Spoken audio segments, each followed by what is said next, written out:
Assalamualaikum warahmatullahi wabarakatuh. Pada kesempatan kali ini kita akan membahas salah satu materi dari biologi, yaitu pertumbuhan dan perkembangan tumbuhan. Baik, terlebih dahulu kita harus bisa membedakan konsep dari pertumbuhan dan perkembangan. Pertumbuhan adalah proses pertambahan volume yang irreversible atau tidak dapat balik dan merupakan perubahan pada makhluk hidup yang dapat diukur. Jadi maksud dari irreversible, tidak dapat balik itu ya ketika bertambahnya tinggi, bertambahnya ukuran, ya tidak akan balik ke semula. Dan kemudian bisa diukur. Itu yang disebut dengan pertumbuhan. Bisa diukur panjangnya, bisa diukur lebarnya. Sedangkan perkembangan yaitu terspesialisasinya sel-sel menjadi struktur dan fungsi tertentu. Misalkan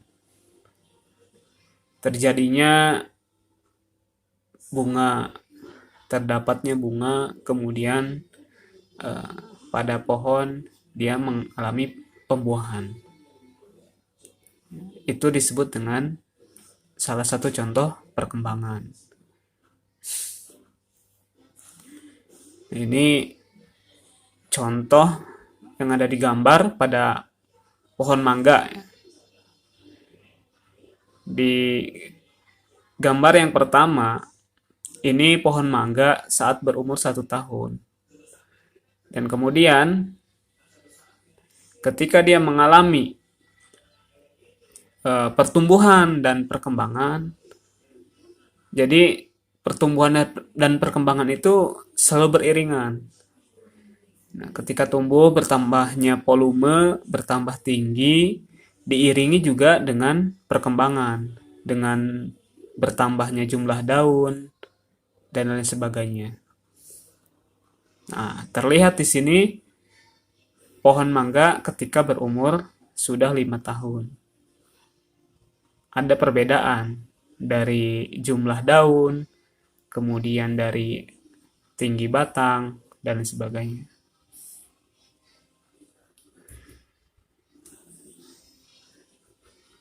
Baik, kita lanjutkan. Di sini secara meristematis, tumbuhan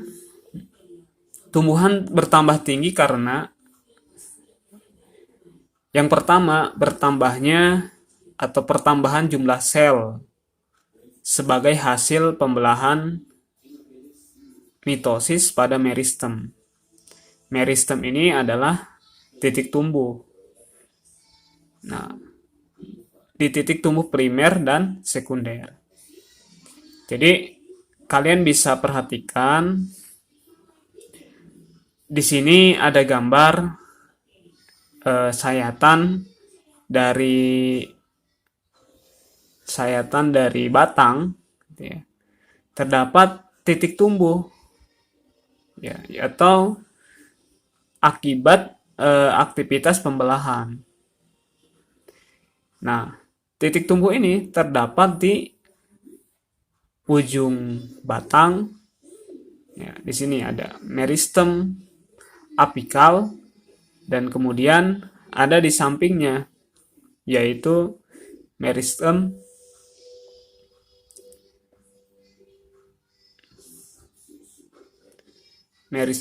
apikal dan lateral.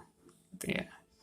Nah, kemudian yang kedua, pertambahan komponen-komponen seluler dan adanya diferensiasi sel. Jadi terdapat diferensiasi sel, perubahan-perubahan sel akibat aktivitas dari pembelahan sel. Sehingga ini bisa bertambah tinggi dan bertambah lebar. Jadi ada aktivitas pembelahan pada meristemnya, sehingga tumbuhan bisa tumbuh dan berkembang. Kemudian perkecambahan, di mana pertumbuhan itu diawali dengan proses perkecambahan. Kita harus tahu perkecambahan adalah munculnya plantula atau tanaman kecil dari dalam biji. Nah, ini bisa dilihat di gambarnya ya. Ada plantula yang nantinya akan menjadi bakal dari akar dan bakal dari batang. Nah, secara proses fisika terjadi ketika biji menyerap air, atau prosesnya dikatakan istilahnya imbibisi, akibat dari potensial air rendah pada biji yang kering. Ya. Jadi biji akan terlebih dahulu menyerap air. Itu sebagai syarat tumbuh. Jadi kalau misalkan bijinya dalam keadaan kering, ya maka itu akan biji itu tidak akan tumbuh.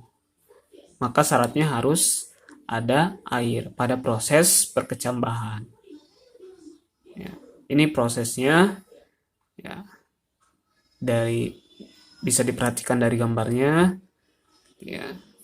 Kemudian ada aktivitas hormon, yaitu hormon gibberellin ya, kemudian sampai ke terdapatnya bakal akar dan bakal batang. Nah, perkecambahan itu ada dua macam. Yang pertama adalah perkecambahan epigeal. Kalian bisa perhatikan gambarnya ya. Jadi perkecambahan epigeal itu adalah perkecambahan di atas tanah. Ya, ini yang di atas tanah, artinya bijinya ini ya kan, bijinya itu akan terangkat ke atas tanah. Nih prosesnya bisa dilihat ya. Nah, dari seperti ini kemudian menjadi seperti ini ya, sampai ke daun sejati. Nah, ini contohnya pada proses perkecambahan kacang hijau ya. Jadi ini apa namanya, ketika dia sudah mulai muncul radikulanya, perakarannya ya, itu dikatakan menjadi toge ya. Kemudian perkecambahan yang kedua yaitu perkecambahan hipogeal. Nah, perkecambahan hipogeal itu perkecambahan yang terjadi atau kotiledonnya tetap di dalam tanah. Ini jadi kotiledonnya tidak terangkat, dia tetap di dalam tanah. Ya, ya, contohnya pada perkecambahan padi, kemudian pada perkecambahan jagung, pada perkecambahan kacang tanah dan sebagainya. Ini dia mengalami perkecambahan hipogeal. Ya, setelah pembahasan ini harapannya kita bisa membedakan jenis-jenis perkecambahan pada macam-macam tumbuhan. Nah, kemudian pembahasan berikutnya adalah ini aktivitas pertumbuhan primer. kita bisa menyaksikan di sini ada gambar sayatan yang diamati di bawah mikroskop. Jadi terlihat sel-selnya, ya. Ada bagian-bagian titik tumbuh akar tanaman di sini. Ya, ini sayatan dari akar, ada tudung akarnya, kemudian ada ini meristem apikalnya di sini, ya, atau meristem yang ujung, gitu ya. Terus kemudian ada di sini meristem dasarnya, gitu ya. Jadi ada aktivitas meristem. Ini yang pertama, gambar yang ditunjukkan adalah sayatan dari akar. Ya, sayatan dari akar diamati di bawah mikroskop, kemudian ini sayatan dari ujung batang yang diamati di bawah mikroskop. Yang diambil adalah bagian ujungnya, sehingga akan terlihat di sini meristemnya, meristem apikalnya. Ya, ini di bagian sini. Baik, selanjutnya. Nah, tadi pertumbuhan secara primer ya. Jadi, aktivitas pertumbuhan dari sel-sel muda. Gitu. Makanya disebut dengan pertumbuhan secara primer. Nah, sekarang pertumbuhan secara sekunder, ini pertumbuhan yang menjelang ke arah pendewasaan. Hasil aktivitas jaringan meristem sekunder berupa kambium dan kambium gabus. Nah, ini yang nanti akan mengakibatkan pada tanaman itu, pada tumbuhan, itu bertambahnya lingkaran tahun. Ya. Jadi tumbuhan semakin membesar. Kalau kalian pernah melihat di bekas dari penebangan pohon, itu bisa terlihat di situ ada lingkaran-lingkaran tahun. Nah, itu hasil dari aktivitas pertumbuhan sekunder. Nah, kemudian kita lanjut saja. Ini langsung ke faktor-faktor yang mempengaruhi pertumbuhan dan perkembangan pada tumbuhan. Ya, ada 2 faktor yang mempengaruhi pertumbuhan dan perkembangan. Ya. Faktor yang pertama adalah faktor dalam, artinya faktor dalam ini di internal tumbuhan itu sendiri, yaitu ada gen, ya. Kemudian ada hormon pertumbuhan. Hormon itu ada macam-macam, ada hormon auksin, kemudian sitokinin, dan giberlalin, asam absisat, dan sebagainya. Kemudian ada faktor luar yang mempengaruhi pertumbuhan dan perkembangan. Ya, misalnya, ya contohnya di sini makanan, ya. Makanan ini untuk tumbuhan apa? Sumbernya dari pupuk. Kemudian ada air yang mempengaruhi pertumbuhan dan perkembangan, suhunya, kelembabannya, ya, dan cahaya tentunya yang mempengaruhi pertumbuhan dan perkembangan, yang itu dari faktor luarnya. Ya. Ini contoh pengaruh faktor luar terhadap tumbuhan. Ya, bisa terlihat. Nah, ini faktor apa yang mempengaruhi? Nah, gambar yang pertama, tanaman kontrol dengan larutan yang kandungan mineralnya lengkap. Ya, ini kandungan mineralnya lengkap. Ya, diberikan nutrisi yang lengkap. Kemudian gambar yang kedua, tanaman percobaan dengan larutan yang tidak mengandung kalium. Artinya tidak lengkap. Nah, di sini terlihat pertumbuhannya, ya, bahwa tanaman pertama pertumbuhannya lebih bagus, lebih cepat dibandingkan dengan tanaman yang kedua. Ini adalah faktor luar dari makanan atau nutrisi, gitu ya, yang diberikan terhadap dua tanaman ini.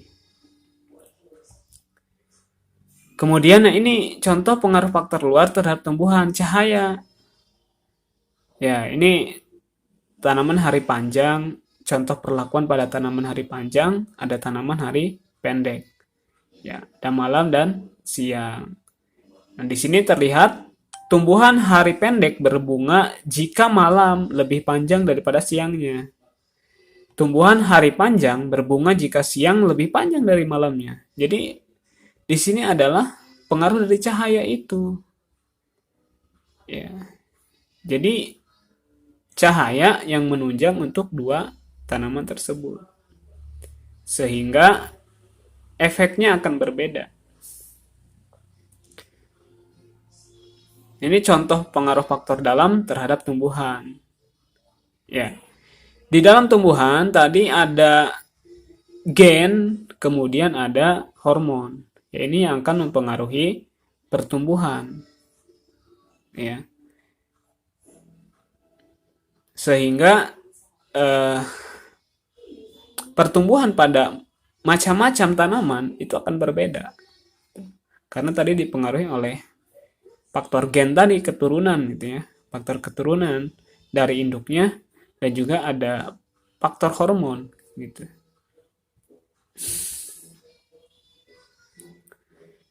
Nah, ini contoh pengaruh faktor luar terhadap tumbuhan. Gitu ya. Kita skip saja. Ini skip saja. Ya, ini jenis-jenis hormon tumbuhan dan pengaruhnya. Yang pertama, hormon auksin. Ya. Ini pengaruhnya untuk mendorong pemanjangan batang, pertumbuhan akar dan buah. Kemudian diferensiasi sel dan percabangan. Ya. Tempat produksinya di mana? Di embrio biji, kemudian di meristem batang dan daun-daunan. Nah, di situ terdapat hormon auksin. Ini yang memicu atau mendorong pemanjangan batang. Kemudian, hormon sitokinin. Pengaruhnya untuk memengaruhi pertumbuhan akar dan diferensiasi akar. Ya, di mana tempat produksinya? Yaitu disintesis pada akar, diangkut ke organ lain. Kemudian, hormon giberalin. Ini pengaruhnya untuk mendorong perkecambahan biji dan tunas. Kemudian pemanjangan batang, pertumbuhan daun, ya, pembungaan dan perkembangan buah. Diproduksi dalam meristem batang, meristem akar dan daun. Kemudian hormon asam abisat, ya, pengaruhnya untuk menghambat pertumbuhan, menutup stomata selama kekurangan air, menunda pertumbuhan atau disebut dengan dormansi. Tempatnya disintesis pada daun, batang, buah, dan biji. Kemudian, hormon berikutnya yaitu adalah gas etilen. Pengaruhnya mendorong pemasakan buah, menyebabkan batang tumbuh menjadi tebal. Diproduksi di jaringan buah masak, ruas batang, dan daun muda. Nah, itu berikut adalah jenis-jenis hormon pada tumbuhan, berikut pengaruhnya. Oke, mungkin itu yang disampaikan pada kesempatan kali ini. Tentunya ini masih ada pembahasan yang lain dan harapannya ya kita tidak merasa puas sehingga akan menggali kembali informasi-informasi terkait dengan pertumbuhan dan perkembangan. Baik, semoga penyampaian materi ini bermanfaat untuk kita semua dan bisa menambah wawasan kita pada salah satu pembahasan materi biologi. Cukup sekian. Assalamualaikum warahmatullahi wabarakatuh.